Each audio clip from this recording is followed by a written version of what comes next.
very much for joining me for an episode of So Zoom In, where we're going to zoom in on you. You are doing some really amazing things, and I'm so excited and proud of you. What you do right now is hypnotherapy. So many things are causing so much anxiety for so many people. And I think hypnotherapy is a great way to help relieve some of the anxiety and stress. So I really want to just zoom in on what you do as a hypnotherapist and how that can really help people. I know that's a pretty broad question, but it's a really broad question. But So hypnotherapy, I have different modalities that I use, but hypnotherapy is really powerful, especially with managing stress, anxiety, releasing fears, because there's a lot of that going on right now as well. Anything habit changing, anything where you want to you have a goal and you want to, go for it, but you need a little extra help because your subconscious mind is kind of keeping you held back or held down. So those are all of the areas and then some. I mean, the list is really long, but I could sit here forever and list the exhaustion of the list. When I first heard about hypnotherapy, it was something like if you wanted to quit smoking or if you wanted to lose weight, right. You go in. Who are the people who usually go for hypnotherapy, or can anyone go? Anyone can go, which I would like to discuss a little bit later. Will lead me to the myths that have surrounded hypnotherapy, hypnosis, mainly because of the Hollywood and stage shows. But as far as answering this question, it could help anyone for the most part. I mean, there's certain intake questions that I have to find out if maybe, we are a fit, or if maybe someone else would be better for that particular presenting issue or problem. So there is that component. But overall, like if it's the actual term hypnotherapist can work as vocational, avocational, self-improvement. So that's a big umbrella. So basically, anybody. Okay, so what got you interested in becoming a wow. So I've been doing this for over 25 years. And I originally started like so many other hypnotherapists. They just are very curious because they were at a stage show or something that they had seen, and they just, you want to know more, like, how did that work? And then I've always wanted to be in like psychologist and all of that stuff, but I went a different path. And so then life later took me down this path, and it just joined, and it was perfect. So my curiosity ended up learning a lot that the stage show is just, entertainment. Okay, well, all right. Would you say, I know some people get a little scared with the idea of being put under hypnosis. Is it dangerous, or is it? No. So we as humans go into hypnosis every day. It's a natural process for us. And an example would be when you're in a movie and you get just so engrossed. It's like you're in it, you're so focused. Someone can call your name and you don't even hear it. And then they will maybe get upset with you and say, I've been calling you, Sophia, and why aren't you answering me? And you're just so engrossed. So you're totally aware of everything, but you're just so hyper focused. And that's a form of hypnosis that we go into naturally. And there's so many other points about the day that we go into it. Huh. It's funny because I remember, little kids just like watching TV and they're like so zoned in. It's like you're calling them a million times. Come on. So, right. But are people aware of that when that happens, or are they just not? They're not even conscious of that? Usually, they're just so hyper focused. They're just so. I mean, think of a time. Another example: you're driving down the freeway. You've driven home so many times, but you have a lot on your mind, a lot of stress, a lot of things coming in at you, and you pass your exit. And you're like, whoa, I've done this 100 times. I just passed my exit, because you're just so focused, but you're capable of driving your car and you're fully aware, right? But that's what happens when we go kind of into that aware trance state. That's so. All right. So say you're like hyper anxious and nothing's really working, and you want to go in for a session.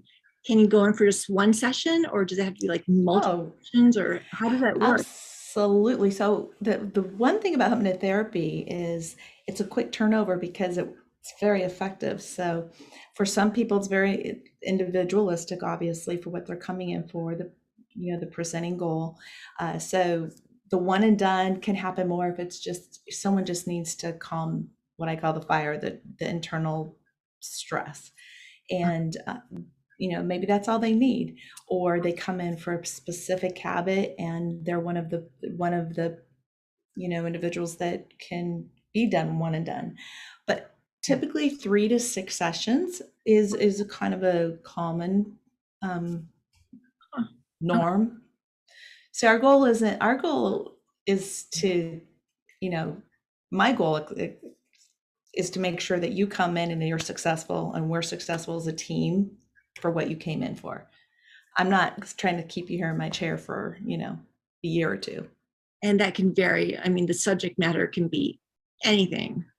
Correct. Right? And then sometimes people will, at their own, their own choice, they'll come in and they'll start off with this and then it grows. And then they're saying, you know what, I want to work on this now because I didn't know that this was going to mushroom into this. Right. Would that be So like tuning in more to your subconscious the more you do that, or? No, they're just finding out that, this segment worked. And so now, it's opened up the door that I really want to explore this and work on this as well. Oh, okay. That's so cool. Yeah. Can you do it online also, or does it have to be in person? Yes, Zoom calls, especially with, the pandemic, that switched a lot of people to doing Zoom calls across the world, and it's been working fantastically. Okay, so when you're under hypnosis, are you fully aware of everything that's going on, or Yes. are you like in the zone? You are, it's sometimes referred to as a hyper state of awareness. So you're totally aware. You're not like, let me just dispel some of the myths. Let's just go through. So, first of all, it's not a truth serum. You're not going to sit there and tell all your deep, darkest secrets to a hypnotherapist when they have you in hypnosis. There's no control mechanism in the sense that, the stage in Hollywood is making like the chicken analogy. I'm going to make you, cluck like a chicken. So that's not the case at all. You will not do anything that you don't want to do. Okay. So there's no control. There's a partnership. Really, that's what it's working together with what is your goals and what you want and your connotation of what that is, because what your connotation is different than mine. So that's really what it is. And third, you don't fall asleep. Some people are coming in hoping to experience some out-of-body experience and woo-woo, come out like, oh, that was great. Like maybe they've had 3 glasses of wine. It's not that. You do come out very relaxed, and most people say, wow, that was great. I felt like I just took a whole night's nap, in the sense of how you feel so refreshed and relaxed. And so that's another thing, that a myth that people have. And what else? That's about it. Okay, well, I know in movies they always make it seem like, you're like the zombie when you're under hypnosis. Right. It's kind of cool. So when you have these heightened awarenesses, you're still very much in your body, right? Or absolutely. Right? You're very much in your body. You hear everything that's being said to you. You're capable of moving. You're capable of opening up your eyes. You're not under a state of being controlled by somebody. Wow. And also a lot of people, I'm sorry to interrupt, feel that they can't be hypnotized. That's the number one thing I want to say. The number one thing is, well, I can't be hypnotized. The truth of the matter is, yes, you can. It's just a matter of us finding out what type of suggestibility type you are. Okay. So if someone's saying they can't be hypnotized, is that because they have resistance to wanting to relax into that a different state, or what usually causes that someone to say? It's a variety of reasons. It's individual. A lot of people, it's more, they just can't imagine what it is that so they just feel like they can't. Some feel like, well, no one's going to get past me. There's a control issue thing. There's all different reasons. why people think that they can't be. So what do people mostly come in for? If they decide that they want to have therapy, what's Wow. the main thing? Or is there a main thing? I would say the top is stress related issues, fears is a big one. Mm. Habits, breaking habits, incorporating new ones. Those are the top that I see. And under those, fear, there's tons of tentacles that go underneath that. So. And how do you, so do you start discovering those tentacles in the first session, or does it usually take time? Or I'm just curious because like I've always been fascinated with it. Like, okay, so what's going to happen? Will I be fully aware? How deep do I want to go? How much am I willing to deal with? What do I really want to face? Because you go on with your life, and it's like it's all good. You have your job, and you're doing your thing, and but then all of a sudden, when you really want to deal with that issue, instead of just brushing off to the side like so many of us do, and really go to the root of it, that's kind of scary. Right. And it is. However, most of the times you're coming in for a specific reason, right? And then as you get comfortable and you understand what it is and the mystery's gone, then whatever you allow a little bit more or not. Again, it's what you desire. So it's basically connecting your conscious desire with your emotions, motivation, behavior, habits within your subconscious mind. So just kind of trying to connect those, because the subconscious mind controls so much of all of those behaviors and motivation and all that. So you come in with one issue, most likely. That's usually the case. And then we take it from there. Okay. But we're not going to dive in the first session and just open up this big can of, oh my gosh, You don't want to overwhelm the person, right? No, we just, Okay. All right. So say someone who is a smoker, a chronic, smokes like 2 packs a day, and they really want to stop, and they go in for hypnotherapy, something like that. Is it like one good session good? But say they've been smoking for okay, so smoking is one good session, not typically. Again, there's those miracle, like 1 in a million on that first one and done session. However, you have to remember a lot of these habits have been for a long time. And so there's a lot of things associated with habits. Anything from the physical, just doing something with your hands and your mouth, like that, the ritual of it, like, when we get up, we have, maybe, I don't know about you, but I get up and I have my ritual of having a cup of coffee. With smoking, there's all of that built in, those layers as well. There's emotional attachments, there's other stuff going on, why I need to smoke, especially when they're stressed, right? So again, it's very individual. So there is no one answer for everyone. No. Okay, that's interesting. Yeah. And also, just to add to that, success is also how bad the client wants it. How bad do they want, to participate in this process? Right? What is their intention? Well, you think intention's everything, right? So if they really want to do it, but it's interesting. You want to do something, and then you think you can't do it, but then you really want to help doing it. It just seems like this back and forth dance. Well, that's what you learn in your sessions, how powerful our subconscious mind is in holding us back and what we know. Can someone actually learn how to hypnotize themselves? Absolutely. Self-hypnosis is another thing that, as a hypnotherapist, if that's the client's interested, that we can teach. So you can take and use those tools when you leave. That's a big thing.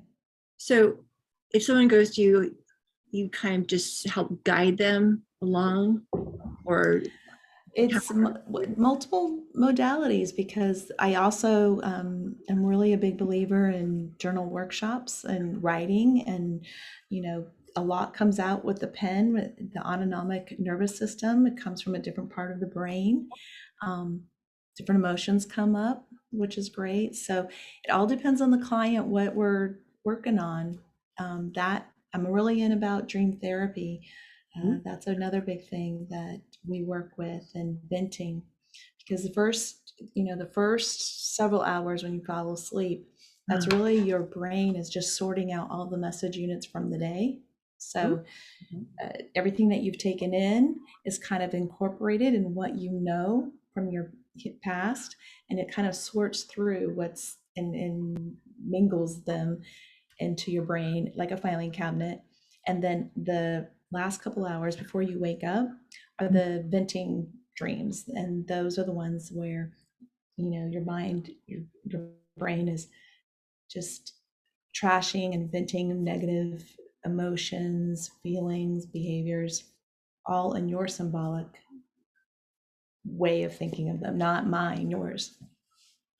So, okay, in the dreams, everything's symbolic. How do you come to decipher what the symbolism or that symbolism is? Well, symbolism is we have to be careful, because there's so many people that believe I dreamt of an owl, right? A white owl. Well, that symbolically, we're all different. A white owl to you and your culture or the way you were brought up may mean something Mhm. wonderful in another culture, or the way that you present it, maybe it was something scary. Maybe you had a white owl fly at you. So again, when there's dream books that said, oh, I dreamt about an owl last night and it means this, Ah, it all depends. it doesn't make sense, because it's what your how your brain symbolically has in what it believes an owl is. And so it's all different symbols in there. So it's really hard for somebody to say, oh, Sophia, you dreamt about this and this and this, and all of that means you did this. It's really truly when you're venting, Ah, I'll ask you questions about how did you feel during that time, what was going on. okay, Yeah. well, that makes a huge difference. So, is that part of like when someone goes in for hypnotherapy? Is that part of it, the dream With part? some of the clients, that's one of the things that, while you're in hypnosis, is one of the things that I will say that you'll start remembering your dreams more and venting whatever the negative emotion or fear is during those early hours. Kind of And trashing it, putting more into the trash, getting rid of it, getting rid of it. so, what about nightmares? Where do nightmares fit in? All depends on what's going on, and it's also Ah, what's going on in their lives wow. and what they need to, and it's presenting itself that way. That's how the subconscious is working it out. So, what happens when people say they can't remember their dreams? Like they remember nothing, not even the color or shape. What does that mean? That is completely tuning out, or They yes, and they're just not in tune with remembering their dreams, and that's something that we work on, is start remembering your dreams, writing them down as soon as always have the pen and paper to write them down. okay, so you can build that muscle just by doing it, right? The stuff, even with just like a shape or color. Absolutely. Yeah. That's kind of cool. That's exciting. Yeah. If so, right, the whole world's been a crazy place for almost 2 years now, with this whole thing going on. So I would think a lot of people are being given an opportunity to really figure out who they are. Do you find that that's true? That a lot of people are kind of diving deep into figuring out who they are with all these changes happening?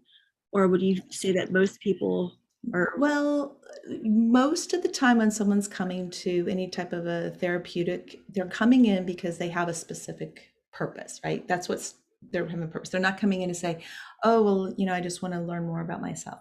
However, what works with what you're speaking about is the journal workshops. Now that's like a deep dive. So because you're kind of being guided mm, with different questions that you don't go around your day asking yourself. You don't go around uh, presenting any of these questions. We're just kind of doing our days the way that we do our days, right? Everybody.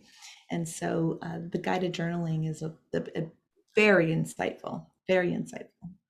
and how exactly does that work? Is that with a discussion or, I mean, Usually the workshops are the best when they're small groups. Okay. like 3 to 4 to 6 people max, because Mm. the dynamic of the group helps a lot. And Mm. it can be done one-on-one if it's something that someone wants to do privately, but small groups tend to be more More fun too, I would. beneficial, more fun, more beneficial. Yeah, I think. When you're in groups, do you share, or do people share what they've written, or is it all very private? Most of the time they'll share, but again, it's not the mandatory part of the process. It's very optional to share, but encouraged for Mm. sure. Okay. So yeah. So I'm quite, so going back to hypnotherapy, um, first of all, a person has to want to go there, right? I mean, if there's any resistance, it's not going to happen, right? Like, so, Right. So if you brought your child in by the ear and said you're going to, or your spouse, or it's not going to work unless they want to come in. okay, that makes a huge difference. So, Yeah. okay. Do you ever find that you have someone comes in who's very willing and wants to do this, but yet keeps hitting a wall? I mean, they're too afraid to really go there. Let's see. It may take longer. May just take longer. Okay. Well, That's I figure if they get into your office, that's definitely a good sign, right? But absolutely, then, yes. I mean, that's, yeah, they're at the point where they want to improve or change something, right? They're motivated. and Something's that, going on, or they want to stop the pain, or whatever's going on with them. So yeah, yeah, definitely. Yeah, I don't ever see anyone who's dreading it, or yeah, no, oh, at least that's not my nice. experience. Yeah. Well, do you have any advice for anyone who is under a lot of anxiety right now and who doesn't really know what to do? What would you tell them? There's a lot of factors to look at. You know, stress and anxiety has a lot of physical, mental, emotional Mm. kind of baggage, right? So first I would just say, how's your sleeping? Number one, how are you sleeping right now? And then kind of addressing those different things. Even if it means incorporating some nighttime rituals. I'm really big on herbal teas and certain things, certain like herbal supplements in the evening, not ones that are, you know, over the counter, or like what should I say? Not anything like sleep aid in the sense of that's addictive. That's Okay. all I'm saying. That's just my personal take. I mean, everyone's different, but I always say, look at your nighttime ritual. What are you doing? How are you sleeping? And that needs to be addressed with stress and anxiety. The second is, how is your diet? How are you? Are you too busy? Are you not eating because you're so stressed? How's that going? And also, what's going on in your life? What ways are you using throughout the day? Not just seeing a hypnotherapist, but what are you doing? What tools are you using to address the stress? Because a lot of that is working at it by reducing. And so those Right. are things that we talk about in tools. Well, that's great. So you're really helping someone pay attention to what they're doing in life, which is Right, kind of yeah, nice because people go about so robotically, it seems like, have to do this, you absolutely. have to do this. You're not really paying attention. I mean, it's so funny. Even you mentioning food, I'm like, what is my diet like? You just don't think about it because you get so busy. So Right, and to it really, all plays a part. Meditation, I right. think meditation is great. Self-hypnosis is great. Um, just there's all different things you can do throughout the day to just calm and get out of that, to relax the parasympathetic and sympathetic nervous system that's working overtime, and you're always in that fight mode, and eventually you go into the flight mode where you just can't right flag and your health starts showing. There's all different things that happens, and I'm sure your audience knows, stress is not good for the health. Right. And so managing it is really important. Oh, I would say definitely crucial, just Yes. paying attention to it, but sometimes it's like, where do you get started? Where, how do you, realize, okay, first of all, I guess the first thing is to realize, wow, I haven't been paying attention, to my Right. sleep or to what I've been eating. And then it's like, okay, now what? It's like, what next? Well, you'll start seeing because there's so many, gosh, there's just so many things that happen when someone's under a tremendous amount of stress, Right. all the time, in the build. And, you'll start noticing things where, one person may notice that their hair's thinning. There's a lot of a lot of red flags Right. that will start popping up when it's too much. You'll notice, clenching. You'll notice, teeth grinding at night. There's so many things. And also you'll notice a lot of people get to the point where Mm. um, they just don't have as many joyful moments. And to me, we need, like, as a society, like really trying to replace that stress feeling with, more recognizing mindfulness joy, what brings you joy, and just stopping for a moment and just savoring whatever it is that you're doing, who you're with, when you're eating, it just, all of that is recognizing that. And the more moments you can stack by being mindful of your joy is less moments being stressed out. I love that, to really just live your joy. It's like it seems like we've forgotten how to do that. And Absolutely. it's like, how, and even with the most simple things, you can fight it, right? Even just like you said, with your food. And I think a lot of that goes to gratitude. It's like really, it's really Absolutely. just, finding, being grateful. This is so fun. I remember as a kid, I remember we'd have to say our prayers before we ate, and I always thought, oh, God, it's like Right. you're like a little pain in the butt, But now I really see what a great act that is. Just say thank It's you for this food, you know, um, and thank you for my home. And it's just, you're right, that one little shift, just to make you feel absolutely. good. It brings you to a center, right? Like, it just pause, and this is what we're doing now. Now we're eating and we're being grateful. Whenever you express gratitude and you're thankful throughout the day for anything and everything that you can think of, that just automatically brings joy, right? It, yeah, it's It like right, shifting gears, right? right. And also Wow. just bring it back to center. So, okay, it's dinner time, and we're going to leave all of that out there, and we're just going to be present here. And this is our time. So that's what I'm saying, like nighttime rituals for sleeping, same thing. It's like, okay, this is my gear up. I have, Mm.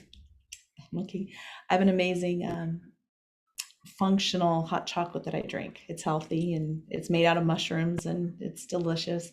And, it's something that functional hot chocolate that I drink, and it's made out of 5 mushrooms. I'm really into those for a functional purpose. Super healthy, but it brings me joy and it calms me down, and it's something that I look forward to. If I don't have that, then I have a nice cup of tea, and I have different herbal teas that I like. But going back to, being grateful, and, being grateful for your food, like you were just saying, and praying before, whatever it is for you. But it kind of just sets my mind. And I have all these little things that I do, and I write from the day. And gratitude, I always do my gratitudes, because it just is, it just really makes you so appreciative of what you have, even the good, the bad, and the ugly, because a lot of times you find out that things that you thought were bad were really, hindsight, really a good thing. And so, anyways, so it's like finding those little rituals, like I was saying, that just throughout your days, and that tells my brain, okay, it's time to let everything else go. It's time for me to calm down. It's a time for me, self-care, and that's what that's all about. So, I think self-care is so important, that you do that for yourself. That's truly a gift for yourself. Now, okay, I know there are people who can say, but I'm too busy. I don't have time to do that. You know, right. so, but it sounds like when you do that for yourself, you're actually giving yourself more time, And because joy. you're making right. When you're it seems like when you slow down yourself, it's like, it almost seems like you're slowing down time too, because Right. you're not in a frenzy, you're grounded, you're connected. I like to say, you're allowing yourself to connect to source, whoever that might be for you. And personally, I don't believe there really is time. Time is what we make of it, right? And we have to go with whatever the clock tells us. But I think when you really make time for yourself and slow it down, time doesn't really exist anymore. So I Right. think that's great that you do that for yourself. And I'd love to see more people do that for themselves. Is that, Absolutely. say if someone comes to you and doesn't know what to do, it's like, okay, Candace, I have no idea. Do you Oh, help how to help them figure that out in their schedule? absolutely. So we do make up a plan that could work for them, depending, again, it's all individual. But yeah, we discuss kind of like what they can do, how they can incorporate, and there's homework. There's always homework. So yeah. What exactly would the homework look like, or what would the homework look like? It's all different. Like, for example, maybe someone's super stressed out and they don't know how to turn off the zzz that's constantly going, right? So incorporating a ritual for them at nighttime to say, okay, this is my time to put it on the shelf, Mhm. right? And then whatever their ritual is, and that's their time to shift. And then telling themselves before they go to bed, writing down some of the things just again to shift. If they're the type of people that, well, I've always got a to-do list. Okay, put the to-do list down the night before, works wonders. Put it there, it's safe, and now you can let it go. Now you don't have to think about it in the middle of the night because it's all there. There's all different tools and techniques that we can work with, and all throughout the day. Oh, that's great. And it can be for anyone. Yeah. That if you want to do it, you can do it. I think that's so awesome. It's so, yeah, we go through so much. So just to take the time to know yourself more by doing things like that, figure out Right. why you're doing certain things, that's really beautiful. So have you ever had someone come in for one thing, you take care of that, but as they're discovering something else, how far down that rabbit hole can it go? Oh Is it wow. So I it all depends. It's again such an individual. thing? It all depends. A No, lot of people, once they're successful at um, achieving a certain goal, mhm. then there's those who just want to achieve the next one and then want to achieve the next one. So there's that, and then there's some people that like they just want to come in for the one thing. That's it, and they're wonderful, and they go off and they're successful, and feel great. Do you think it would work? Like, say you have like chronic back pain and nothing's working, chiropractor's not working, medication's not working, and you go in for a hypnosis session, could that actually help alleviate that back pain? Could it be where it's a little more? Well, usually there's an underlying problem, but we can help manage, Mm, use different mm, ways of managing the pain and dealing with it. But again, if it's something chiropractically or bulging disc, there's an underlying problem. But yeah, you could help with the mind, especially with relaxing and being dealing with the stress that comes with pain and the anticipation of pain, right? I like to think our thoughts kind of really affect the energy around us. So I think you're more apt to get sick or not do well. And I think, okay, right now this whole world's going through so much, and I'm saying this like again, I think we really need to take accountability for what we're thinking and what we're feeling. And if we have an issue that's making us feel pessimistic or angry, or feeling something where we're not experiencing our joy, I think we should really step up and do something about it. So whether it's hypnotherapy or journaling, or So whatever many that things. modality is, Meditation. now's the time Yeah. to do it. It's like, okay, what is really going to get to know yourself? And how old is that saying, know thyself? It's like, that's like ancient, right? So Right. now we're being given the opportunity to do that. And you're so wonderful because you're going to help people. You are helping people figure that out. And I think that's wonderful. You're being of service in such a beautiful, loving way. So, thank you, Sophia. so if someone wants to go to you, how do they find you? What do they do? How do they say, hey, I want your help? I want to help. Yeah, so basically, my website's the best way to contact me because it has my email address on there. So just it's Calm Cove Collections, Calm Cove Collections. collections.com. And the reason why it's collections is it's basically sessions and collections, because part of what we were speaking of, I kind of help. I have things and products to help with stress and anxiety and comfort, along with the sessions. And then I also have the journal workshop. So, and I'm an essential oils coach that's not trained, from the Drugless Practitioners Association. So there's different things that we can do with that, with stress. There's a lot of modalities that I work with. And sometimes you need multiple. Right.